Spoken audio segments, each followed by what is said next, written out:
오늘 말씀은 제목이 있어요. 죄송합니다. 저도 눈물이 났었어요. 양정수 형제의 그 성령님과 함께하는 모습이 저에게도 또 전해져서 눈물이 났는데요. 오늘 제목이 성령님과 동행하는 삶입니다. 성령님과 동행하는 삶. 저는 성령님과 동행하고 있습니다. 많이 얻어맞고 그리고서 성령님과 동행하는 법을 배웠습니다. 왜냐하면 제가 하나님을 온전히 제 마음에 모시기를 많이 거부했었기 때문에 하나님이 제 안에 살아는 계셨었는데요. 성령님이 계시긴 했었는데 제가 많이 거부했어요. 제가 제일 되기 싫어하는 사람이 전도사였습니다. 그런데 저는 전도사라는 이름으로 지금 이곳에 서 있습니다. 참 아이러니지만 그런데 더 중요한 건요. 옛날에는 그렇게 싫었는데 지금은 이 삶이 내가 세상에 태어나서 가장 아름다운 삶임을 고백할 수 있어요. 이것이 바로 하나님의 살아계심인 것 같습니다. 네. 자, 성령님과 동행하는 삶. 그것이 무엇일까? 물론 아는 분도 있으시고 그렇게 살고 계시는 분도 계실 것입니다. 그리고 저도 그렇게 살고 있지만 그러나 우리는 날마다 지어져 가고 날마다 또 더욱더 성령님과 동행하면서 살아야 하기 때문에 더 하나님께서 어떻게 성령님과 더 잘 동행할 수 있을지 오늘 이 시간을 통해서 알려주시고 또 함께 해주시면 감사하겠습니다. 네. 오늘 본문 말씀을 함께 찾아보겠습니다. 갈라디아서 5장 16절에서 26절 말씀입니다. 함께 크게 읽겠습니다. 별로 길지 않아서요. 모두 함께 읽어주시면 감사하겠습니다. 시작. 내가 이르노니 너희는 성령을 따라 행하라. 그리하면 육체의 욕심을 이루지 아니하리라. 육체의 소욕은 성령을 거스르고 성령은 육체를 거스르나니 이 둘이 서로 대적하므로 너희가 원하는 것을 하지 못하게 하려 함이니라. 너희가 만일 성령의 인도하시는 바가 되면 율법 아래에 있지 아니하리라. 육체의 일은 분명하니 곧 음행과 더러운 것과 호색과 우상 숭배와 주술과 원수 맺는 것과 분쟁과 시기와 분냄과 담짓는 것과 분열함과 이단과 투기와 술 취함과 방탕함과 또 그와 같은 것들이라. 전에 너희에게 경계한 것 같이 경계하느니 이런 일을 하는 자들은 하나님의 나라를 유업으로 받지 못할 것이요 오직 성령의 열매는 사랑과 희락과 화평과 오래 참음과 자비와 양성과 충성과 온유와 절제니 이 같은 것을 금지할 법이 없느니라. 그리스도 예수의 사람들은 육체와 함께 그 정욕과 탐심을 십자가에 못 박았느니라. 만일 우리가 성령으로 살면 또한 성령으로 행할지니 헛된 영광을 구하여 서로 노엽게 하거나 서로 투기하지 말지니라. 아멘. 오늘 성령님과 동행하는 삶. 이 제목처럼 오늘 제가 고른 갈라디아서 5장 16절 말씀 제가 고른 게 아니고 하나님께서 골라주셨습니다. 저는 성령님과 동행하는 삶 이게 오늘 잠깐 우리 양정수 형제가 나와서 고백한 그런 삶인 것 같아요. 내가 뭘 하려고 하는 것이 아니라 하나님께 맡기고 그분이 뭘 원하시는지 물어보고 그리고 그분이 주시지 않으면 안 하고 주시면 준비가 안 되어 있을지라도 행할 수 있는 것. 그게 바로 성령님과 동행하는 삶입니다. 근데 신기하게도 내가 열심히 준비하고 열심히 내 노력을 했던 것보다 훨씬 그 결과가 열매가 풍성한 것. 그것이 바로 바로 성령님과 동행하는 삶입니다. 우리 양정수 형제가 노래를 잘했을 때보다 오늘 나와서 울어주니까 그게 훨씬 더 은혜가 되잖아요. 그러니까 그것이 바로 성령님과 동행하는 삶입니다. 왜냐하면 성령님이 저분 안에 계셔서 너 잘하려고 하지 말고 내가 줄 때까지 기다려 그랬겠죠. 근데 그래서 그렇게 했더니 뭐 실제로 그 준비가 안 됐으니까 그렇게 잘하지 못했을 수도 있어요. 원래보다. 하지만 그냥 그것을 고백하고 그것을 나누고 그냥 그분의 그 사랑 때문에 감격해서 그냥 울었는데 그냥 여기를 순식간에 성령 충만하게 만들 수 있는 그분이 바로 성령님이십니다.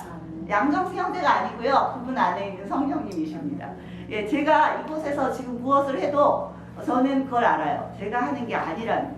제가 하려고 하면요 또 잘 안 돼요. 아무리 준비 많이 해도 또 아무리 실제로 잘했다고 해도 실제로 은혜는 안 될 수 있습니다. 그러나 오늘 저는 부족하지만 실제로 저는 준비를 많이 했어요. 근데 이상하게 이번 설교는 해도 준비가 잘 안 되더라고요. 그래서 하나님께 맡겨야 되겠구나 이런 생각으로 또 이 자리에 섰습니다. 성령님과 동행하는 삶이란 무엇일까? 우리는 최근에 우리 교회는 묵상을 하루 한 장씩 하고 있습니다. 근데 최근에 이제 시가서를 하고 있어요. 6기 지나서 시편, 잠언, 전도서 이렇게 지금 하고 있습니다. 그래서 전도서까지 왔어요. 그런데 계속해서 이렇게 흐르는 주제적인 말씀이 있습니다. 그것이 뭐냐면 너희를 의지하지 말고 하나님을 의지하고 하나님을 경외하고 그분의 계명을 듣고 깨닫고 지키라는 것입니다. 네. 그런데 그게 맞아요. 정말 맞습니다. 그래서 우리 그렇게 하려고 노력하죠. 그런데 그렇게 하려고 노력하는 것도 맞아요. 하지만 구약을 보면서 항상 우리 크리스찬들은 좀 마음이 찌찌름합니다. 왜냐하면 구약의 율법을 우리는 거기서 해방된 사람인데 이런 생각이 들어와요. 왜냐하면 구약만 하다 보면 뭐지? 이렇게 하는 거 맞나? 이 율법대로 사는 거 맞나? 이런 생각이 들어올 수 있어요. 왜냐하면 우리는 하나님께서 믿음으로 예수 그리스도를 믿고 그분을 영접하고 그분 안에서 이제 성령님이 우리 안에 내주하게 되십니다.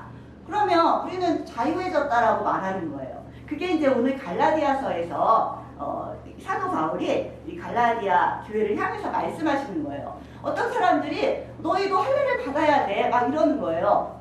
우리는 근데 어떤 사람은 진짜 막 그렇게 하려고 하는 거예요. 그러니까 사도 바울이 너희가 지금 지금 예수 그리스도를 믿고 믿음으로 이렇게 섰는데 다시 율법으로 너희가 지금 다시 멸망으로 가겠느냐 이렇게 얘기하시면서 그럴 수 없다는 거예요. 우리는 자유한 사람이 됐다는 거예요.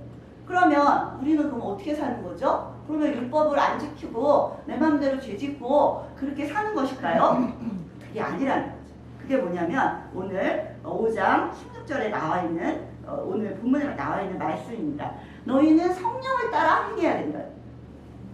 그래서 이제 성령을 따라 그럼 행하는 게 뭐지요? 성령을 따라 행하는 건 그러면 나는 아무것도 안 하고 그냥 율법 별로 안 지켜도 되는 건가요? 근데 그렇지 않습니다. 사실은 성령을 따라 행하는 건요 정말 좋은 일이에요. 내가 하는 게 아니고 그분이 행해 주시는 거기 때문에 너무 좋은 거지만 그러나 우리의 의지가 필요합니다. 이게 뭐냐면 말씀대로 듣고 또 깨닫고 행해야 되는 거예요. 그런데 구약과 다른 게 있어요. 구약에는 내가 하는 거예요. 내가 지켜야 되는 거예요. 근데 우리 목사님들 말씀하시듯이 예레미야 31장에 보면 새 언약을 하나님께서 주십니다. 그게 뭐냐면 이제 나는 너희를 보니까 안 되는 걸 알았어. 너희 힘으로는 시킬 수 없는 걸 알았어. 내가 이제 새 언약을 줄게. 그게 뭐냐면 이제 피 언약이죠. 내가 예수 그리스도를 보내주고 그분을 믿고 우리가 믿음으로 구원을 받을 수 있고 그럼 내가 너희 죄를 다 사해줄게. 그리고 성령 하나님이 오신다는 거예요. 우리에게 영을 부어주신다. 그 성령 하나님이 바로 오늘 말하고 싶은 성령님이십니다. 그래서 이 성령님을 말하려고 하면요. 삼위일체 하나님을 잠깐 얘기하지 않을 수 없습니다. 삼위일체 하나님은 성부 하나님, 성자 하나님, 그리고 성령 하나님이십니다. 어떤 분들은 성령 하나님을 파워로 알고 계시는 분들이 있어요. 성령님, 성령, 너 성령 받아라. 막 이렇게. 그러면 성령이 내 안에 채워지면 내 파워가 에너지가 있어서 막. 근데 그게 아니고요. 성령 하나님은 인격이십니다. 똑같은 하나님이세요. 근데 삼위가 있으시잖아요. 하나님 세 분이 한 분이시고 한 분이 또 세 위로 나타나시는 것이에요. 그래서 본질적으로 같은 하나님이십니다. 그래서 성령 하나님은 당연히 하나님이십니다. 근데 삼위일체로는 조금 더 자세히 들어가면 이것을 명쾌하게 설명한 사람이 없대요. 왜냐하면 사람의 머리로 이해할 수가 없다고 합니다. 그래서 우리는 삼위일체론을 지금 논하자는 건 아닙니다. 단지 삼위일체 하나님은 한 분이신데 그분 중에 한 분이 성령 하나님이시고 그 성령 하나님께서는 하나님이시기 때문에 그럼 이분의 역할이 무엇이냐? 이분의 역할이 바로 우리가 함께 하시고 우리를 인도하시고 우리를 지켜주시고 우리를 영원한 나라로 계속해서 인도하시는 거예요. 선생님 같은 존재시죠. 실제로 행동대장 같아요. 제가 봤을 때. 그래서 실제로 우리가 함께하고 또 우리가 인도함을 받고 우리가 가르침을 받는 분, 그분이 누구시냐 하면 성령 하나님이십니다. 그래서 성령님과 동행하는 삶이라고 말할 때는 이거는 예수님과 동행하는 삶 이렇게 말할 수도 있고요. 또 하나님의 음성을 듣는 어떤 삶 이렇게 말할 수도 있어요. 다 같은 말이에요. 하지만 실제적으로는 성령님이 하시는 역사를 내가 어떻게 같이 인도함을 받고 있느냐 이것이기 때문에 성령님과 동행하는 삶이 가장 옳은 표현이라고 생각이 들어요. 지금은요. 그래서 성령님이 어떻게 하면 우리와 함께 동행하고 계시는 것인가. 그래서 많은 크리스찬들이 그걸 헷갈려해요. 나 예수님 믿는데요. 근데 나는 별로 성령님을 잘 못 느끼겠어요. 그분이 살아계시는 거 맞아요? 이렇게 생각할 수도 있잖아요. 근데 하나님의 영이 아니고서는 너희가 하나님을 예수 그리스도를 주로 시인할 수 없다라고 나와 있습니다. 고린도전서 12장 3절에 보면 그러므로 내가 너희에게 알리노니 하나님의 영으로 말하는 자는 누구든지 예수를 저주하는 자라 하지 아니하고 또 성령으로 아니하고는 누구든지 예수를 주시라 할 수 없느니라 이렇게 표현하고 있습니다. 그러니까 성령님의 영이 아니고서는 예수님을 주님 이렇게 부를 수 없다는 것.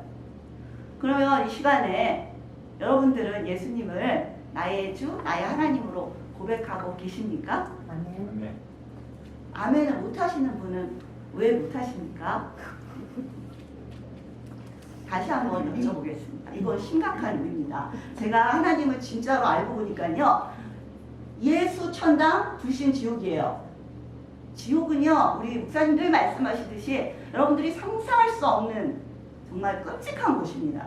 그곳을 가지 않으려면요. 예수님을 믿으셔야 돼요. 아멘. 아멘? 아멘. 안 믿으면요. 어디라고요? 지옥.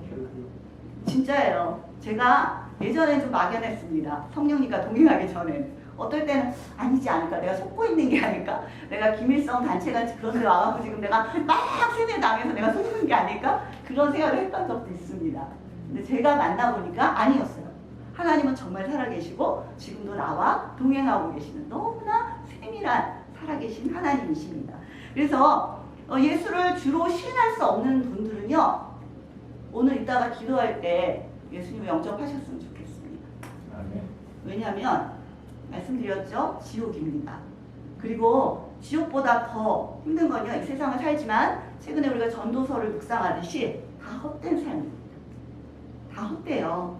우리가 뭐 엄청난 걸 막 이루며 나가는 것 같지만요. 전도서의 기자가 이미 살아보고 말하고 있습니다. 솔로몬이요. 다 헛된 것. 해 아래 하나님 없는 삶은 다 헛되다. 살아본 사람들이 말하고 실제로 그 길을 걸어가 본 사람들이 말하는 건 진짜잖아요. 한두 사람이 아니잖아요. 크리스천들이 얼마나 많습니까? 얼마나 많은 간증하시는 분들이 있습니까? 그분들이 거짓으로 그렇게 살 수는 없는 거예요. 저도 마찬가지고. 그러니까 이거는 정말 진리인 거예요. 근데 그것을 내가 아직 안 믿어지는 건 성령님의 역사가 아직 임하지 않은 거죠. 그래서 내가 예수를 주로 믿고 회개해야 돼. 무엇을요? 내 죄를. 내 죄가 뭔데요?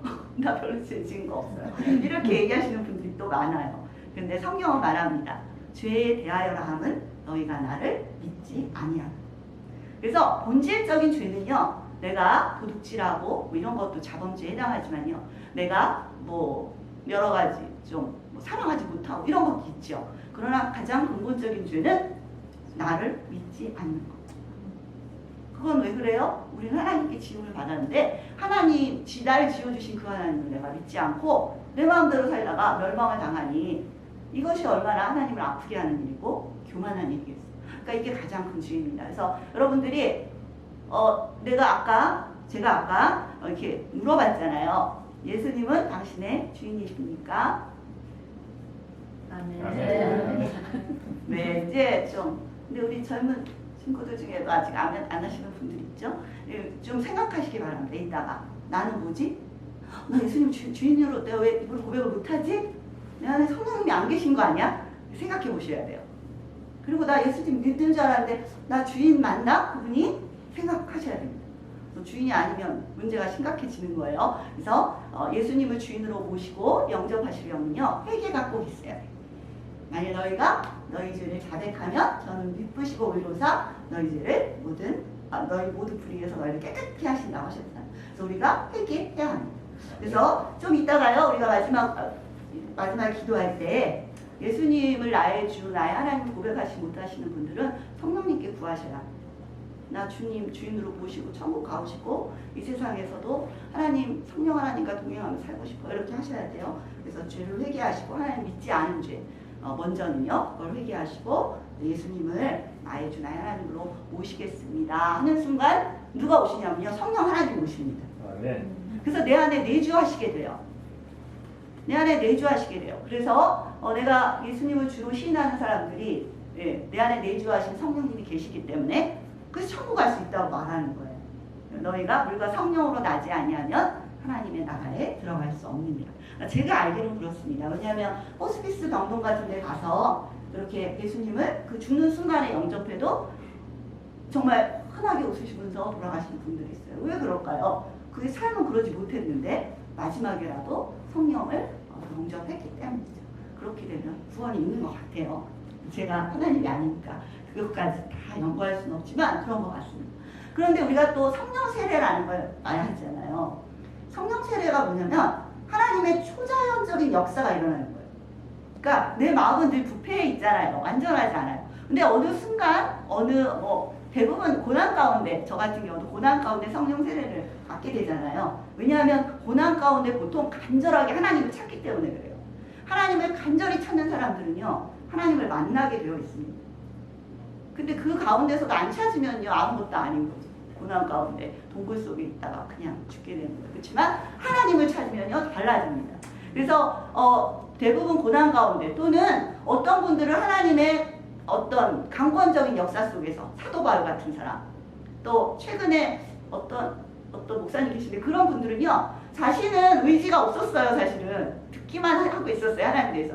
근데 어느 순간 갑자기 막 교통사고 나면서 차가 돌아가면서 막 팍 떨어졌는데 갑자기 나는 죽지 않고 갑자기 성령님이 임하시면서 나의 삶은 내 것이 아니었구나 이런 걸 깨닫게 하시면서 하나님 살아계시네 그러면서 완전히 턴해서 세상이 아닌 하나님의 나라를 위해 살아가는 사람들이 됩니다. 이제 이렇게 되면 이런 걸 성령 세례라고 해요. 그러니까 초자연적인 역사가 일어나는 거예요. 그래서 그분이 내 마음은 사실은 부패에 있음에도 불구하고 완전히 하나님의 살아계심을 보여주시면서 완전히 내 삶을 바꿔놓으시는 거. 그래서 성령 세례라는 말에는 그런 말이 표현되어 있어요. 그러니까 내가 내 삶을 완전히 하나님께 드리는 거. 성령 하나님께 맡겨드리는 거. 이게 이제 성령 세례라고 제가 고맙습니다 성령님이라는 송기철 장로님 책에 보면 그런 말씀이 있습니다. 그래서 성령 세례는 그런 거예요. 그러니까 아주 강권적인 역사가 일어나는 거예요. 그렇게 되면 어떤 일이 일어나냐면 우리는 막연하니까 하나님 안 믿는 사람도 있고 조금 일어나도 이게 진짜일까 이렇게 생각하잖아요. 근데 강권적으로 초자연적으로 하나님이 임해버리시면 그럼 이제 꼼짝 난 거죠. 우와 제 우주를 만든 하나님을 내가 만났네. 우와 이거 어떻게 하면 좋지 이렇게 되는 거예요. 이제 막 죄가 회개되고 막 그런 얘기들 많이 하잖아요. 간증하면 막 죄가 막 떠오르고 회개되고 막 완전히 내 삶을 이렇게 세상을 가던 내 삶을 완전히 하나님께로 돌이키는 그런 역사 이게 성령 세례라고 할 수 있습니다. 그리고 성령 세례를 받으면요 어떤 일이 일어나냐면요 성령님이 충만히 임해버리시는 거예요. 그럼 내 삶을 내 마음의 모든 것들을 다 내 의지를 다 받아버리시는 일이 일어나는 거예요. 그렇게 되면 이제 성령님의 그런 아주 세밀한 음성, 그분이 하시는 일들 이런 것들이 막 실제적으로 일어나게 됩니다. 그래서 무엇보다 먼저 말씀이 다르게 돼요. 저 같은 경우도 성령 세례를 받고 나면 어떤 일이 일어나냐면요, 막 말씀이 살아서 역사를 하는 거예요. 그게 막 너무 막 이렇게 떠서 공중에서 막 나에게 막 그게 실화처럼 막 이렇게 쫙 파노라마가 펼쳐지기도 하고요. 막 놀라운 역사들이 일어나는 거예요. 그러니까 이 말씀과 함께하지 않으면 또 이제 성령 충만이 안 일어난다라고 말할 수 있는 거죠. 그래서 성령 충만한 삶이란 그런 것입니다. 성령 세례처럼 그러니까 성령 세례는 이렇게 사실 단회적으로 일어나는 일이고요. 그것을 계속 유지하는 삶이 성령 충만입니다. 그러니까 내 마음에 어떤 의지를 다 하나님께 드리는 상태. 그러려니까 어떻게 해요? 하나님의 말씀에 순종하고 나가야 되는 거죠. 그래서 성령 하나님 안에서 우리가 그 행하여 나가는 것은 또 어떤 일일까? 그거는 바로 내가 이제 만나진 그 성령 하나님과 함께 어떻게 그분의 세밀한 음성과 그분의 그런 말씀을 듣고 내가 순종해 나가느냐가 이제 성령 하나님과 동행하는 삶입니다. 그래서 어떻게 하면 이런 삶을 살 수 있나요? 이제 이 부분에 대해서 저의 간증을 하면서 여러분들에게 조금씩 알려드리기를 원합니다. 구약에 아까도 말했지만 구약의 어떤 우리가 율법을 지키는 삶은 내 자신이 하는 것이기 때문에 우리가 이룰 수가 없습니다. 그래서 율법은 나쁜 건 아니에요. 구약에 나오는 율법과 신약의 성령님이 다른 분이라고 생각하시면 안 돼요. 그건 그분의 하나님은 같은 계획과 같은 목적을 가지고 계시기 때문에 그 십계명을 압축하면 뭐가 되냐면 하나님을 사랑하고 예수님을 사랑하는 삶이 되는 거예요. 그렇다면 그거는 구약이 말하는 거랑 같은 거예요. 단지 형식이 좀 많이 변화됐죠. 구약에서 말하는 우리가 할례를 받아야 된다는 그런 거 안 해도 되고 또 우리가 직접 사실 옛날 구약시대 사람들은 자신이 죄를 지으면 직접 동물을 잡는 거거든요. 피를 내가 직접 보는 거예요. 그래서 그 피를 보면서 내 죄 때문에 누군가 죽는구나 동물을 보면서요. 그러면서 죄를 멀리하게 되는 거거든요. 근데 우리는 더 이상 동물을 잡을 필요는 없어요. 그러나 예수님이 나를 위해 죽어주셨기 때문에 예수님 보혈의 피로 씻는 거예요. 날마다. 그게 바로 회개입니다. 그래서 회개와 옛날 동물 제사를 지금 하자면 예수님이 나를 위해 죽어주셨기 때문에 그 피로 씻는 행위 회개죠. 그래서 예수님의 피로 날마다 씻는 게 달라졌고요. 왜냐하면 그분이 나를 위해 단번에 죽어주셨고 영원한 생명으로 나를 인도하고 계시기 때문에 그리고 그 다음에는 내 힘으로 지키는 게 아니라 성령 하나님과 함께 지켜나가는 거예요. 근데 그것은 나의 의지를 드리는 거예요. 믿음을 보여드리는 거예요. 그것은 내가 순종함으로 보여드릴 수 있는 거예요. 근데 순종하지 않으면 그거는 의지가 없는 거고 믿음이 없는 거기 때문에 하나님이 일을 안 하십니다. 그래서 이 부분을 여러분들이 좀 알아주셨으면 좋겠습니다. 제 고백을 좀 할게요. 간증인데요. 그러면 성령님과 어떻게 동행하고 살고 있나? 저 말씀하시는 저 전도사님은 그럼 어떻게 살고 있나요? 잠깐일지 모르겠는데 한번 얘기를 해보겠습니다. 저는 어려서부터 신앙생활을 했습니다. 어려서 신앙생활을 시작했는데요. 초등학교 어렸을 때부터였던 것 같아요. 그런데 제가 다니는 교회가 정말 구약이었어요. 구약. 율법으로만 가르쳤어요. 저를. 그래서 저는 그냥 그렇게 사는 건가 보다. 예수님을 믿어야 되니까 이제 이렇게 생각하면서 교육을 진짜 오랫동안 받았어요. 청년이 될 때까지. 그러다 보니까 저는 사실 구약을 사는 거예요. 너무 답답하고 힘들었어요. 실제로 저는 중학교 때, 고등학교 때 시험 공부를 앞두고도요. 주일날 밤이 되면 그거 하지 말라고 했어요. 교회에서. 밤 12시 지나면 이제 주일이 되잖아요. 아침이. 새벽 12시 되면. 그러면 이제 시험 공부를 하면 안 되는 거예요. 일을 하면 안 되기 때문에. 그래서 저는 그걸 못했어요. 시험 공부를. 그리고 딱 덮고 그냥 주일날 예배 드리고 다 한 다음에 월요일날 가서 시험 공부 했어요. 그러니까 토요일날 다 미리 해놓고 막 이런 일들이 있었어요. 그러니까 그렇게 살았고 또 주일날 돈 쓰면 안 되는 거였어요. 그래서 돈도 쓰면 안 됐고. 그리고 또 뭐 여러 가지 있었어요. 불쌍한 사람 있으면 무조건 도와줘야 돼. 막 이런. 근데 그것이 나의 의지라기보다 사실 의지도 별로 없었는데 그냥 하라고 하니까 했던 거였어요. 근데 이상하게 그 내 힘으로 하는 그런 것들은 끝도 없어 보이고 저를 너무 힘들게 하더라고요. 내가 마치 이중인격을 사는 또는 이중생활하는 사람같이 느껴졌어요. 나는 별로 그러고 싶지 않은데 그냥 갇혀 사는 거예요. 그 어떤 테두리 안에, 율법 안에. 근데 그것이 저를 별로 기쁘게 하지 못했습니다. 그래서 저의 늘 기도 제목은 뭐였냐면 왜 나는 기쁘지 않을까? 예수님을 믿으면 기쁘다는데 왜 그러지? 그런 생각을 많이 했었어요. 그래서 하나님께 많이 기도했었거든요. 그런데 이제 제가 남편을 만나고 또 이제 결혼을 하면서 다양한 교회들로 이렇게 움직여지면서 이제 성령 하나님에 대해서 더 많이 공부하게 되고, 조금 더 이렇게 자유한 것에 대해서 많이 제가 체험할 수 있게 됐었어요. 근데 그러면서 이제 제가 이민을 온 거예요. 근데 이민을 왔는데 그럼에도 불구하고 저의 근본적인 그런 마음에 있던 아픔들이 해결이 잘 안 됐었어요. 그게 뭐였냐면 전 사실 두려움이 있었어요.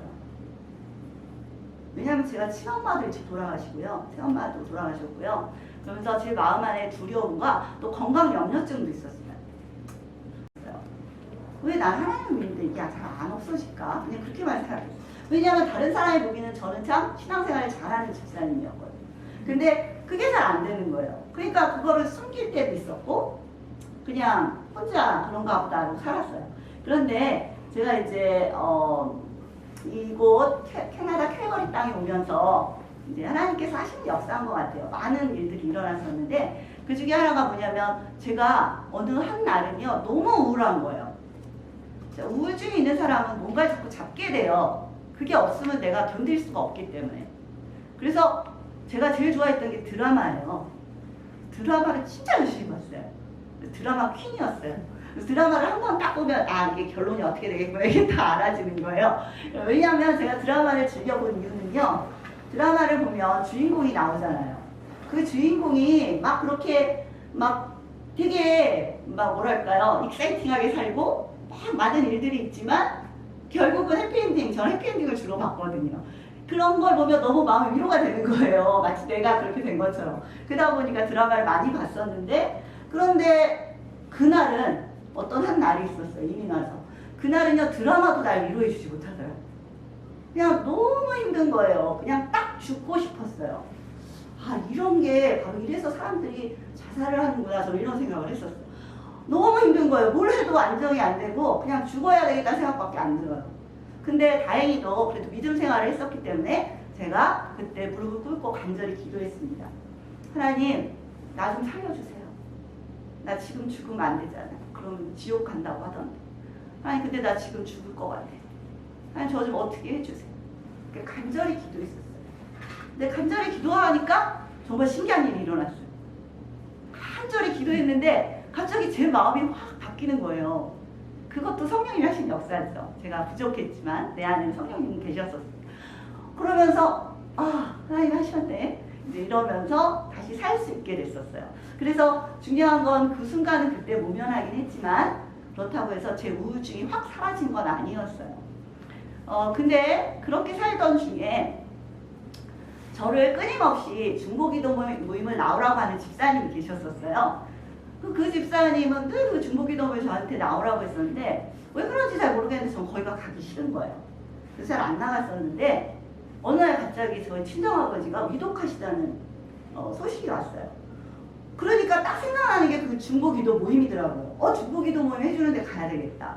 그래서 거기를 나가기 시작한 게 이제 제가 성령님을 제대로 만나게 되는 계기가 됩니다. 왜냐하면 그 중보기도 모임을 인도하시는 전도사님이 그 당시 성령 충만하신 분이셨어요. 그래서 그분 이제 중보기도를 부탁하려고 나갔었는데 이제 그 모임에 제가 정착하게 되면서 계속 기도하고 그 전도사님의 말씀을 통해서 성령님의 역사를 체험하게 됐어요. 그러면서 뭔지 모를 자유함이 제 안에 들어오기 시작했어요. 이런 거구나. 예수님을 믿는다는 게 이런 생각이 많이 들기 시작하더라고요. 그런 거구나. 성령님이 하시면 이런 일이 일어나는 거구나. 막 이런 거 많이 체험하고 이런 게 자유함이구나. 그러다가 이제 그 중보기도 모임 수련회가 2006년도에 있었는데요. 그때 저는 그런 성령의 은사 이런 거 별로 안 좋아했어요. 왜냐하면 대한예수교 장로회 구약 시대를 살았잖아요, 제가. 그러니까 방언 이런 거 정말 싫었습니다. 그리고 뭐 은사, 치유의 은사가 제가 제일 힘든 게 이제 현신의 권사님 그런 분들은 실제로 치유 은사를 하시는 분이 맞는데도 그게 좋아하는 보이지만 내가 하고 싶진 않았어요.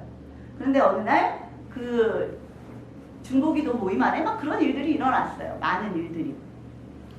그러면서 제가 그런 은사에 대해서 눈을 뜨기 시작했어요.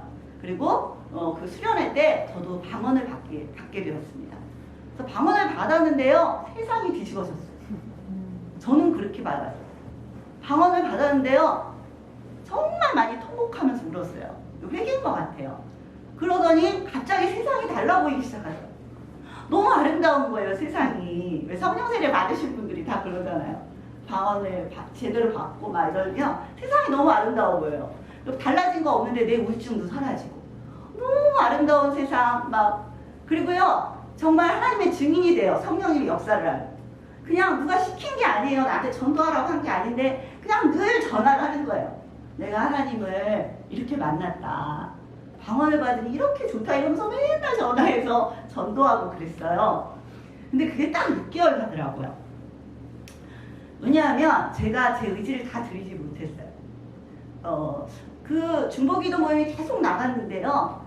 그 전사님이 맨날 전하시는 말씀이 그거였어요. 너의 것을 다 버려야 된다. 너의 그 모든 마음을 다 드려야 되고 나의 모든 가진 것을 하나님께 내어놓고 다 내려놓고 다 버려야 된대요. 그 말을 들을 때마다 괴로웠어요. 왜냐하면 저는 별로 부자로 살지 못했었습니다. 저는 가지고 싶은 게 많았어요. 근데 뭘 그렇게 버리라고 하는지 전 그 말이 너무 싫었어요. 왜 이렇게 버려야 된다는 거지? 저렇게 살다가는 분명 전도사가 되거나 선교사가 되거나 둘 중에 하나 되겠다. 나는 그렇게 살 수 없어. 그리고 저는 그 모임을 떠났습니다. 그게 큰 미스테이크였어요. 지금 생각해보면. 그 모임을 떠났어요. 계속 성장을 했어야 됐어요. 하나님이 원하시는 일이 있었던 것 같아요. 물론 누구나 일이 있지요. 다 제자된 삶을 살기를 원하시니까. 근데 저는 거기를 딱 6개월 만에 처음에 그렇게 좋았던 찬양이 싫어지기 시작해요. 30분을 하는데도 아무렇지는 않았었거든요. 근데 너무 힘든 거예요. 앉아있는 게 찬양을 하는 게. 그러니까 내 마음이 막 거부하는 것 같아요. 그래서 이제 그 기도 모임을 떠났습니다. 근데 뭐 제가 그렇다고 교회를 떠난 건 아니었어요. 예전에 생활로 돌아간 거죠. 그냥 나는 그냥 이렇게 살래요 하나님. 저는 이게 편해요. 이런 거예요. 제가 정한 거죠. 하나님 여기까지. 저를 더 이상 푸시하지 마세요. 이제 제가 이렇게 하나님께 고백을 하고 거기를 중보기도 모임을 떠나고 그냥 예전의 삶으로 그냥 교회 나가고 그렇게 살았습니다. 근데 그렇게 살다가 딱 3년 뒤에 이제 또 성령 세례가 임했어요. 하나님이 제 엄청난 고난 가운데 정말 강권적으로 오셨습니다. 그래서 그때는 제 둘째 아이가 죽을 수 있는 상황이었기 때문에요. 뭘 뒤돌아보고 자시고 할 게 없었습니다. 그냥 하나님이 시키시는 대로 다 했어야만 됐어요. 그래서 그냥 하나님께서 저를 불러주시고 도구를 삼아주시겠다고 하는데 그냥 다 오케이, 다 오케이. 하나님 무슨 서원을 하셔도 다 오케이. 내 둘째만 살려주신다면 다 오케이. 이렇게 서원을 저도 모르게 해버리게 된 거예요. 그러니까 저도 모르게 초자연적으로 제 모든 것을 하나님께 드리는 일들이 일어나게 된 것입니다. 그러면서 하나님의 초자연적인 역사를 많이 체험했습니다. 그런데 실제로 이제 아이도 살아나고 이제 여러 가지 좋은 일들이 많이 있었는데요. 그 삶 가운데 제가 정말 좋았던 건 뭐냐면요. 그 삶을 살아가는데 하나님이 너무 크게 와닿으니까 이게 뭐 다른 게 보이질 않더라고요. 그래서 정말 나도 모르게 그냥 하나님만 전했어요. 정말 그 병원에서 나왔을 때는 보는 사람한테마다 내가 하나님은 살아계세요. 집사님 하나님 살아계세요. 뭐 이러고 돌아다녔어요. 그러니까 사람들이 제가 미친 줄 알았어요. 근데 이제 그런 게 다 단계였더라고요. 그렇게 해야 될 때도 있지만요. 그래서 어쨌든 그렇게 하나님이 저를 한 단계 한 단계 성장시켜 오셨습니다. 근데 이제 그 중에 가장 강력한 수련이 뭐였냐면 바로 성령님과 동행하는 삶을 살게 해주신 거였습니다. 그게 뭐냐면 성령님이 원하시는 대로 살기, 내 뜻대로 살지 않기. 그거는 완전히 말씀과 기도로 사는 삶이었어요. 그래서 말씀과 기도가 없이는 성령님과 동행할 수 없습니다. 왜냐하면 말씀은 하나님의 감동으로 된 것이라고 말씀하셨잖아요. 그러니까 하나님의 감동은 뭐냐? 영광으로 되셨다는 거죠. 영으로, 하나님의 영으로. 그러니까 말씀은 곧 성령 하나님이시고 말씀은 곧 예수 그리스도시고 하나님이시잖아요. 그러니까 말씀이 없이는 성령님과 동행할 수 없어요. 그리고 기도 없이는 성령님과 동행할 수 없어요. 기도 가운데 하나님이 원하시는 것들을, 성령은 하나님의 모든 것을 통달하셨다고 하셨잖아요. 그러니까 하나님의 뜻을 알려주시면 우리 기도해야 되잖아요.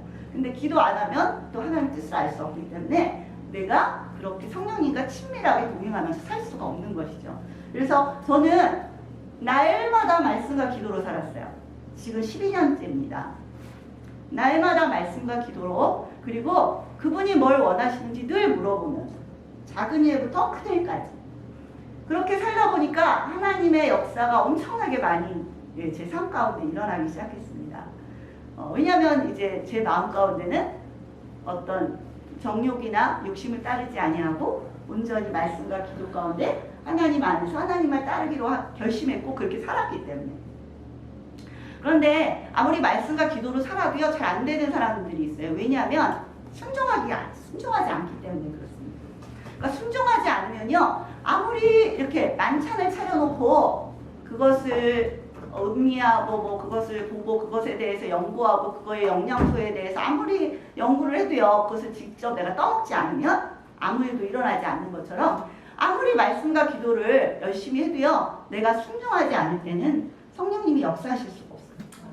왜냐하면 그분은 내가 순종할 때 내가 한 발을 뛸 때 그분은 나를 이끌어 가실 수 있기 때문에 그렇습니다. 왜냐하면 그게 바로 믿음이에요. 순종하지 않는 건 왜 그래요? 솔직히 생각해보세요. 믿지 않기 때문에. 너 이렇게 살아 그랬는데 순종이 안 돼요. 왜? 진짜일까? 이렇게 해도 될까? 이런 마음이 있으니까. 그러니까 안 되는 거예요. 그래서 이건 믿음과 연관된 거예요. 그래서 하나님의 말씀은요 다 믿음의 원리입니다. 믿음이 없이는 되지 않아요. 믿음이 없이는 천국 갈 수 없고요. 믿음이 없이는 성령님과 동행할 수 없고요. 믿음이 없이는 내 삶이 변화될 수 없고요. 믿음이 없이는 뭐 어떤 성령님의 은사 이런 게 나타날 수 없는 거죠. 뭐 강권적인 초자연적인 역사라는 건 있습니다. 항상. 그것까지는 제가 뭐 하나님의 역할이니까 설명하기가 다 어렵지만 하지만 대부분 우리의 삶은 다 믿음의 원칙입니다. 그래서 어떤 사람들은 실제로 뭐 선교지 같은 데 가면 그 사람의 믿음과 상관없이 막 손 얹어 기도해도 낫잖아요. 그건 하나님의 영광을 나타내시려는 하나님의 의도가 있으신 거겠죠. 그러나 우리 진짜 뭐랄까 믿는 자들에게는요 믿음으로 역사하시는 것 같아요. 그래서 이 믿음이 굉장히 중요한 것입니다. 그래서 저는 순종을 강조하게 된 거예요. 그러니까 믿음으로 구원받는 건 당연합니다. 그런데 야고보서는요 행함이 없는 믿음은 죽은 믿음이에요. 그러니까 내가 순종하지 않으면 하나님 안 믿는 거예요. 말씀 아무리 보면 뭐예요? 그분을 안 믿어서 행동을 안 하는데 그거는 하나님께로 갈 수 없는 거죠. 너희가 누구의 말을 따르든지 그 따르는 자의 종인 것을 알지 못하느냐 이렇게 말씀하시는 로마서에 내가 욕심과 정욕을 따라가면 사단을 따라가는 거예요. 하나님의 말씀을 쫓아서 내가 순종하면 하나님의 종이 되는 거예요. 그럴 때 비로소 역사가 일어나기 시작하는 것입니다. 그래서 믿음으로 행하지 않을 때 우리의 삶은 변화가 없습니다. 제가 예전에 많이 그래봤습니다. 순종하는 건 하는데 안 하는 건 절대 안 해요. 제자된 삶은 절대로 안 가고 싶어요. 그런데 하나님의 강권적인 역사로 제가 제자된 삶으로 나아가게 됐고 우리 수경이로 인해서 수경이 얘기 안 하려고 했는데 둘째 딸로 인해서 제가 신학 공부도 하게 됐고 그러면서 전도사로 임명을 받고 그렇게 또 하나님께서 이끌어가고 계십니다. 그런데 이 순종이 너무 중요해요. 왜냐하면 지금 크리스찬들은요 많이 듣고 많이 믿어요. 믿는다고 말해요. 그런데 순종이 없어요. 실제로 그렇게 살지 못해요. 저는 이 자리를 그래서 우리 교회 목사님과 사모님을 존경하는 이유는 그겁니다. 순종하시니까. 그냥 하려면은 다 버리고 순종하시는 분들이시더라고요. 그것이 제가 진짜 존경하는 부분 중에 한 부분입니다. 그런 게 너무 중요해요. 순종. 그냥 하나님이 이렇게 해. 잘 몰라요. 어떻게 할지 몰라요. 근데 해보는 거예요. 그러면 하나님의 역사를 체험하게 되는 거죠. 그래서 저는 하나님과 함께하는 법을 많이 배워왔어요. 그렇게 살아왔어요. 왜냐하면 그러지 않으면 안 됐기 때문에. 목숨 달린 일이기 때문에 그렇게 살아오다 보니까 이제 그분과 동행하는 법을 배우게 됐고 놀라운 역사들이 많이 일어나는 것을 체험하게 되었습니다. 너무 많은 일들이 있지만 최근에 일어난 일들, 작은 일을 좀 따져보자면요. 뭐 여러 가지 일들을 다 말씀드리긴 어려워요. 어떤 거는 지금 얘기하기 어려운 것도 있고 근데 너무 많은 일들을 하나님께서 행해 주시는데 이제 사실 그 중에 하나가 뭐냐면요. 뭐 그런 거예요. 그냥 하나님 말씀은 오늘 내가 큐티하잖아요. 그럼 그 중에 나한테 내 말을 꽂히는 말씀이 있어요. 그럼 그냥 바로 순종하는 거예요. 그러니까 하나님은 하나님은 언제나 우리를 처음부터 완벽하기를 기대하시지 않아요. 스텝 바이 스텝 어린아이가 자라가듯이 우리 영의 성장도 스텝 바이 스텝 나가기를 원하세요. 내가 한꺼번에 내 마음의 모든 걸 다 변화되기를 원하시지도 않고 또 그렇게 할 수도 없어요. 우리는. 그렇기 때문에 하나님을 쫓아가다 보면요. 하나하나 성장해 나가는 거더라고요. 저는 아직도 부족하죠. 당연히. 죽을 때까지 부족할 거예요. 아직도 교만하고 겸손을 그렇게 한다고 해도 또 살아나요. 근데 지금 다행인 건 그게 보인다는 거예요. 내가 무슨 행동을 하면 아 이거 교만인데 이게 보여요. 그러니까 빨리 회개할 수 있어요. 그리고 그렇게 안 해요. 교만한 행동을 안 해요. 왜냐하면 알았기 때문에. 그러니까 이게 다른 것 같아요. 그래서 오늘 제가 하나님과 어떻게 동행하는지 잠깐 얘기해드리고 싶어요. 뭐 그렇게 사시는 분들도 많으실 거예요. 근데 저는 정말 어린아이 같이 순종하는 법을 배웠고 그것이 정말 하나님 기뻐하신다는 걸 알았어요. 뭐 예를 들면 최근에 이제 전도서 묵상하면서 이제 모임이 있다는 거예요. 모임. 근데 이제 제가 그게 시간이 안 맞아요. 그럼 하나님 이 모임을 어떻게 해요? 가야 돼요? 말아야 돼요? 여쭤봐요. 그러면 그날 묵상에서 제가 묵상을 하다가 그 말씀이 떠오른 거예요. 너희는 모이기를 피하는 어떤 자들의 습관과 같이 하지 말고 오직 권하여 그날이 가까울 것으로 더욱 그리하자. 그러면 어떻게 되냐면요. 아 모여야 되겠구나 이 생각이 딱 들어오는 거예요. 그러면 이제 스케줄 다 조정. 그냥 순종하는 거예요. 그러면 신기하게도 모든 게 다 조정이 돼요 또. 그게 하나님의 역사예요. 그런 작은 일들을 얘기하고 있습니다. 또 그러니까 작은 일에 순종할 수 있는 사람은 큰 일에도 순종할 수 있는 거예요. 근데 이런 일들에 무시해버리면요. 큰 일은 더 못해요.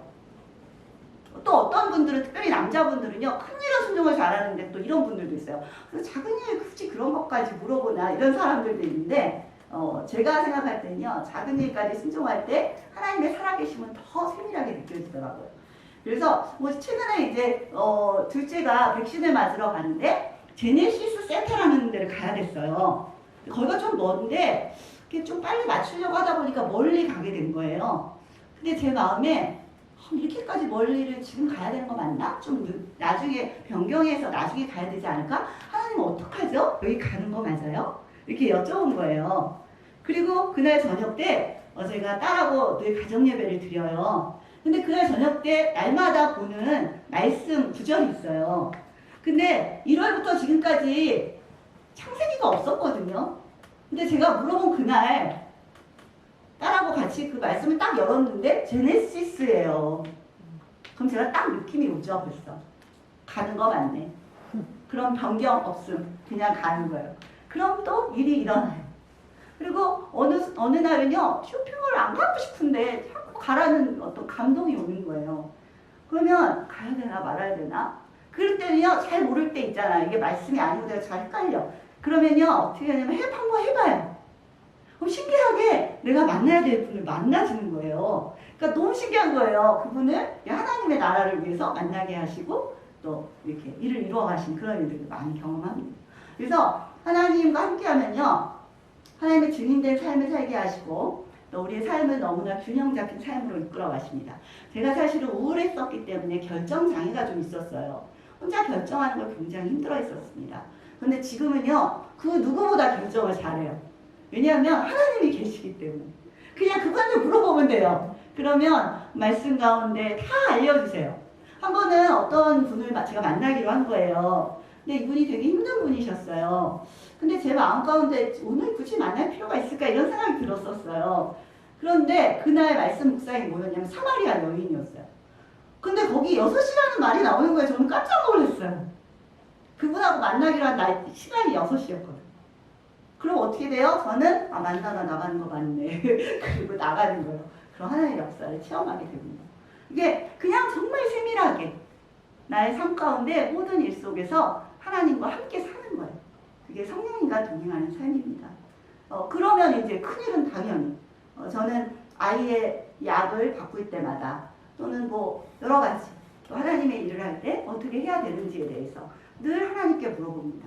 그리고 하나님이 원하시는 것이 그날 큐티 가운데 내 마음 가운데 내면의 음성으로도 하나님의 말씀을 들리죠. 환경으로도 말씀하시죠. 말씀과 기도가 늘 있는 사람들 훈련이 잘 된 사람은요 하나님의 음성이 굉장히 잘 들려요. 그러면 그대로 순종해 보는 거예요. 그러면 반드시 하나님의 역사가 일어납니다. 일이 잘 되게 돼요. 그리고 하나님이 하셨구나. 그럼 어떻게 돼요? 한 믿음이 계속 성장하는 거. 하나님이 살아계심이 느껴지니까 믿음이 계속 성장하게 되더라고요. 그래서 제가 12년 전과 지금은 전 정말 많이 달라졌습니다.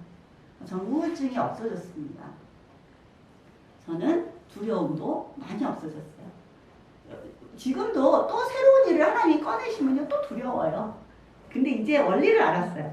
그럴 때마다 회개하고 또 하나님 도와주세요. 제가 잘못했어요. 또 두렵네요. 그래서 우리 말씀을 보고 회개하는 게 너무 중요해요. 하나님이 하라고 했는데 못하고 있어. 넘어가시면 안 돼요. 오늘 말씀 속에서 내게 부딪혀오는 말씀 가지고 회개하시는 거예요. 그게 우리 예수 그리스도 보혈의 피로 씻는 거예요. 사람을 미워하지 말라고 했는데 오늘 누가 진짜 미운 거예요. 잘 안 돼요. 안 없어져요. 그럼 저는요 바로 또 기도하러 내려갑니다. 너무 죄송해요. 미워하지 말라고 하죠. 너무 미워요. 진짜 미워요. 어떻게 해야 될지 모르겠어요. 막 이렇게. 그러면 한 30분 지나면요 마음이 샥 바뀌어요. 우리 내면의 전쟁터예요. 진짜. 내가 성령 하나님 안에서 어떻게 사느냐, 그분의 말씀대로 내가 회개하고 순종하느냐, 그리고 그분의 그런 힘을 빌리느냐, 아니면 내 본성대로 미워하고 시기하고 질투하고 여기 나오는 정욕대로 살아가느냐, 그거는 내 의지예요. 우리 로봇가 아니기 때문에. 만일에 우리가 하나님이 모든 걸 다 해주신다면 그 모든 사람이 천국 가야죠. 그런데 하나님은 모든 은혜를 내리워 주셨어요. 그런데 그것을 붙잡는 자가 천국에 가는 것이고, 그것들을 행하는 자가 성령님과 동행하면서 놀라운 하나님의 역사를 체험하게 되는 것입니다. 그래서 이 부분을 우리 교회 모든 분들이 아시고 훈련했으면 좋겠다는 생각이 들어요. 이 신앙생활은 훈련입니다. 피아노를 배우는 것과 똑같아요. 피아노를 아무리 잘 치는 사람들 걸 잘 듣고 많이 연구하고 많이 이 사람은 이런 거 많이 알아도요, 피아노 치는 거랑은 다른 거예요. 피아노를 쳐보면요 되게 어렵거든요. 처음에 배우면요. 근데 피아노를 많이 듣는 사람은요, 막상 피아노를 안 쳐본 사람은 진짜 피아노 못 쳐요. 그래서 크리스찬인데 많이 듣기만 한 사람은요, 진짜 고난이 오면요 허둥지둥 돼요. 어떻게 해야 될지 모르는 거예요. 해보질 않아서. 그런데 이제 이런 훈련을 많이 하면요, 고난이 왔을 때 어떻게 해야 되는지 알아요. 많이 쳐봤기 때문에. 그래서 피아노를 치듯이 잘 치게 되죠. 그리고 고수가 되는 방법은 뭐냐면요, 힘을 빼는 거예요. 뭐든지 그렇더라고요. 하나님의 원래는 세상에 있잖아요. 고수가 되는 사람들 보면요, 다 힘이 빠진 사람이에요. 피아노 잘 치시는 분들이요, 힘 빼고 치는 거예요. 룻을 잘하는 사람 보세요. 힘 빼는 거. 다시 말하면 겸손함이기도 하고요. 힘 빼야, 내 힘으로 하지 않아야 잘 되는 거죠. 제가 이곳에 서서 내가 막 생각해서 하면요, 잘 안 돼요. 근데 지금 그냥 성령님께 맡기고 해버리면요, 그냥 성령님이 나를 이끌어 가시는 거예요. 그래서 내가 얼마만큼 내 마음의 의지를 들였느냐에 따라서 하나님의 역사는 다르게 나타나요. 그래서 내가 성령님과 정말 친밀하게 동행하면서 그분 말씀대로 의지하고 살고 그렇게 행동하면요, 그런 사람들에게는 성령님의 놀라운 역사들이 나타날 수밖에 없고요. 그러나 아무리 많이 듣고 아무리 많이 알아도요, 해보지 않으면요, 결국은 늘 그 자리에서 맴돌 수밖에 없습니다. 그래서 그것을 여러분들에게 권면해드리고 싶습니다. 피아노를 배우듯이 우리 신앙생활을 배우셔야 합니다. 그래서 내가 말씀이 부딪혀오는 레마의 말씀이 꼭 있어야 하루에. 그 말씀대로 힘들어도 순종해야 돼요. 그래야 피아노를 배우는 거랑 똑같은 역할이 되는 거예요. 그래서 제가 오늘 사실 성령님이 역사를 하시면 일어나는 제일 첫 번째 일어나는 게 회개의 영이에요. 저에게도 성령 세례를 받았을 때 처음 일어났던 게 회개예요. 근데 그 회개 중에 저에게 하나님께서 하셨던 강력한 3가지 회개가 있었어요. 그것을 오늘 말씀드리고 이따 마칠 때 그런 부분에 대해서도 기도하셨으면 좋겠습니다. 이게 뭐냐면 저에게 첫 번째 하나님께서 회개를 시키신 건 뭐였냐면요, 염려하지 말라는 거예요. 저는 염려가 죄인지 몰랐어요. 염려가 죄래요. 하나. 너 왜 염려했는데? 나를 믿지 못하기 때문이었잖아. 너 왜 자녀를 염려했는데? 너 나한테 맡기지 못하기 때문이잖아. 그건 불신앙입니다. 제가 그렇게 열심히 저는 나름 교회 생활 했거든요. 근데 하나님이 불신앙이라고 하시는데 정말 놀랐어요. 우리의 염려는요, 불신앙입니다. 회개하셔야 돼요. 염려는 또 일어나죠? 그럴 때마다 회개하셔야 돼요. 예수님이 나 위에 죽어주신 거예요. 내가 안 되기 때문에. 그러니 우리는 회개해야 돼요. 그래서 염려하지 말라고 하셨어요. 너희 염려를 다 주께 맡겨버리라. 이는 저가 너희를 돌보신다. 아무것도 염려하지 말고 오직 모든 일에 기도와 간구로 너희 구할 것을 감사함으로 하나님께 아뢰라. 그리하면 모든 지각에 뛰어난 하나님의 평강이 그리스도 예수 안에서 너희 마음과 생각을 지키시리라. 정말 그렇게 하시더라고요. 저는요, 염려가 들어오면요, 바로 이 빌립보서 4장 6절 7절로 들어갑니다. 염려하지 말라고 하셔. 하나님 죄송합니다. 용서해 주세요. 저를 도와주세요. 제 힘으로 안 돼요. 도와주세요. 그리고 기도하다 보면요, 없어져요, 염려가. 그리고 어떻게 하나님 하실지가 느껴져요. 순종하다 보면 그 염려된 일들이 사라지게 됩니다. 두 번째 하나님께서 회개하라고 해주셨던 게 뭐냐면요, 미워하지 말라는 거예요. 하나님은 용서하지 못하면요, 우리도 용서 안 해주신다고 하셨거든요. 우리 주기도문에도 나오잖아요. 우리가 우리에게 죄 지은 자를 사하여 준 것 같이 우리 죄를 사하여 주옵시고. 우리 죄를 우리가 막 서로 사하지 않으면요, 하나님도 용서 안 하십니다. 그래서 우리가 누군가 용서 안 하고 있을 때 성령님은 역사하지 못하십니다. 일이 안 일어나요. 그래서 용서는 반드시 풀어야 돼요. 내가 어떤 거는 화해까지 나갈 수 있고요, 어떤 거는 감정적으로만 해야 될 때도 있어요. 내가 그냥 내 선에서 용서하는 거죠. 잘 안 될 때, 뭔가 그럴 때 있어요. 단계가 필요하니까. 그래서 그런 부분들이 있습니다. 그래서 너희가 사람의 과실을 용서하지 아니하면 나도 너희의 과실을 용서하지 아니하리라. 하나님이 하신 말씀이에요. 근데 사람들이 이 말을요, 되게 무시해요. 사람이 어떻게 다 용서할 수 있어? 염려도 그래요. 어떻게 사람이 염려 안 할 수 있어? 맞아요. 염려 안 할 수 없고 미워하지 않을 수 없어요. 그러니까 예수님이 오신 거예요. 그러니 우리는 회개해야 되는 거예요. 회개할 때 성령님이 역사하시고 성령님께서 할 수 있도록 도와주시더라고요. 이 신약이 너무 좋은 게 그거였어요. 성령님이 다 도와주신 거예요. 나는 그냥 믿음의 한 발을 떼는 거예요. 제가 회개하고 그 사람을 용서하겠습니다. 그러면 그때부터 하나님이 나를 몰아가셔서 용서할 수 있도록 인도하시더라고요. 그래서 결과적으로 나중에 보면 용서가 되어 있는 거예요. 그러니까 이런 놀라운 역사죠. 그래서 두 번째 이제 용서해라라는 거죠. 그러니까 하나님께서 저한테 회개를 하라고 하셨던 게 첫 번째는 염려하지 말아라. 두 번째는 용서해라. 또 세 번째는 뭐였냐면 재물을 사랑하지 말라는 거예요. 하나님과 재물을 겸하여 섬길 수 없다고 하셨죠. 최근에 전도서에도 나오더라고요. 하나님과 재물은 절대로 같이 섬길 수 없어요. 우리가 재물을 쫓으려고 할 때 하나님은 우리 한편에서 울고 계시고, 왜냐하면 그분이 일하시기 어려워. 그래서 성령을 근심하게 하지 말라고 하잖아요. 그런 것처럼 우리가 하나님을 근심하게 하는 겁니다. 재물뿐만이 아니죠. 오늘 나오듯이 많은 여기에 죄악들이 나오잖아요. 우상을 섬길 때 내가요, 내 자녀를 너무 사랑해도 우상이더라. 문제가 생기더라. 내가 내 남편을 너무 사랑해도 우상이더라. 문제가 생기더라. 내가 돈을 너무 사랑해도 문제가 생기더라. 내가 셀폰을 너무 사랑해도, 저는 셀폰을 너무 사랑했어요. 한동안 저는 그걸 사랑이라고 생각 못했어요. 근데 저는 하나님 말씀 열심히 듣는 건 줄 알았는데 셀폰을 그렇게 손에 들고 있더라고요. 제가 오늘 하나님 그걸 탁 깨버리셨어요. 그때 제가 딱 깨달았어요. 하나님 이거 제가 더 그렇게 하면 안 된다고 가르쳐 주시는구나. 이걸 깨달았어요. 그래서 안 고치고 계속 보고 있어요. 깨진 채로.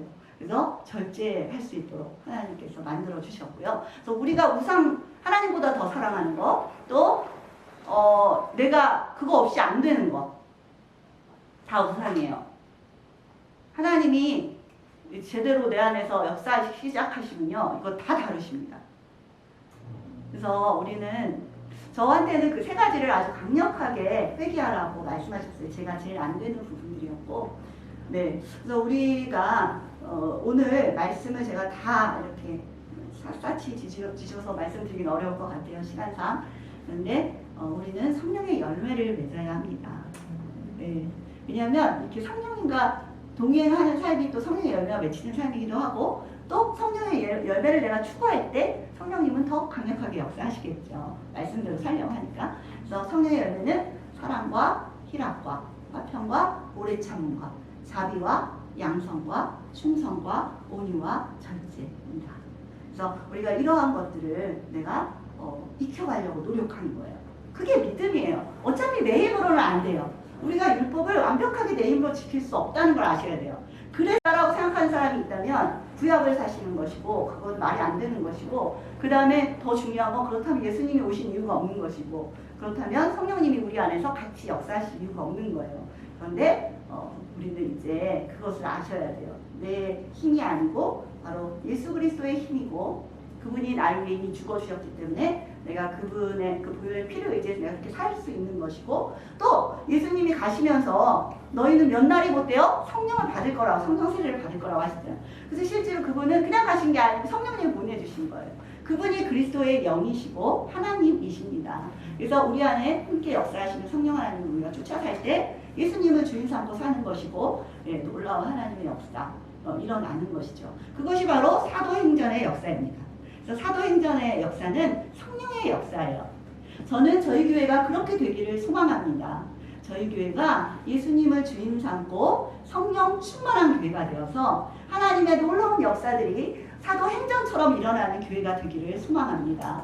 또 저희 목사님, 사모님, 또 우리 성도들 모두가 이렇게 성령님과 동행하면서 삶으로써 하나님의 놀라운 역사를 체험하는 우리 개개인들이 되기를 소망합니다. 우리 아이들에 이르기까지 우리 성령 하나님을 알아서 정말 그분과 동행해서 그분이 하시는 놀라운 일들을 체험하고 살아계신 하나님을 체험하고 그래서 살아계신 하나님 안에서 말씀과 기도로 우리의 모든 삶이 전적으로 하나님께 헌신되어져서 하나님이 하시는 놀라운 역사들을 체험하는 삶, 하나님의 나라가 확장되어지는 것을 우리의 눈으로 목도할 수 있고 또 우리가 만나지는 자들에게 하나님께서 해주신 놀라운 말씀이 있죠. 오직 성령이 너희에게 임하시면 주 여호와의 영이 내게 내리셨으니 이는 여호와께서 내게 기름을 부으사 가난한 자에게 아름다운 소식을 전하게 하려 하심이라. 나를 보내사 마음이 상한 자를 고치며 포로된 자에게 자유를 갇힌 자에게 노임을 선포하며 여호와의 은혜와 우리 하나님의 보복의 날을 선포하여 모든 슬픈 자를 위로하래. 이런 역사들이 우리 삶 가운데 일어나더라고요. 하나님이 함께 하시니까 내 힘이 아니라 그래서 자기를 의지하지 않고 하나님을 의지해서 성령 하나님과 함께 동행하면서 말씀과 기도대로 하나님이 주시는 그 말씀을 내가 순종함으로 성령님과 동행하시며 성령 충만한 삶을 사시는 여러분들이 되시기를 축복합니다. 아멘. 감사합니다. 이 시간에 우리가 함께 기도했으면 좋겠습니다.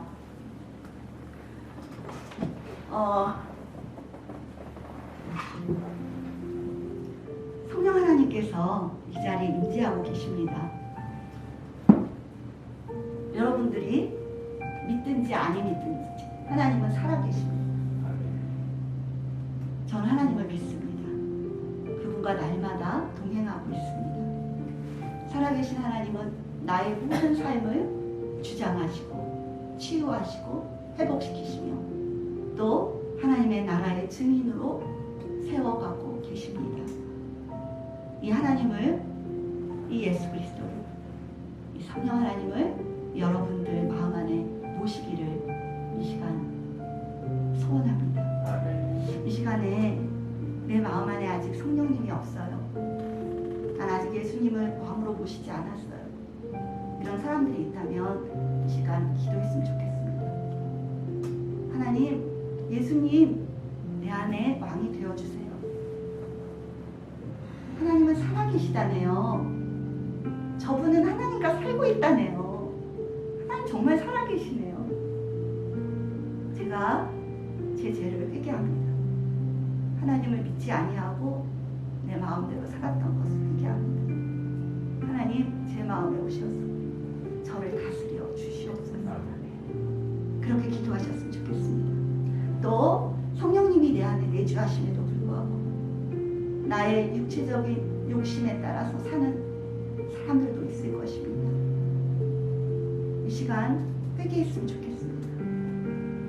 내가 원하는 대로 사는 것이 신앙이 아닙니다. 하나님이 원하시는 대로 사는 것이 신앙입니다. 하나님의 뜻을 보여주세요. 날마다 말씀과 기도로 살게 해주세요.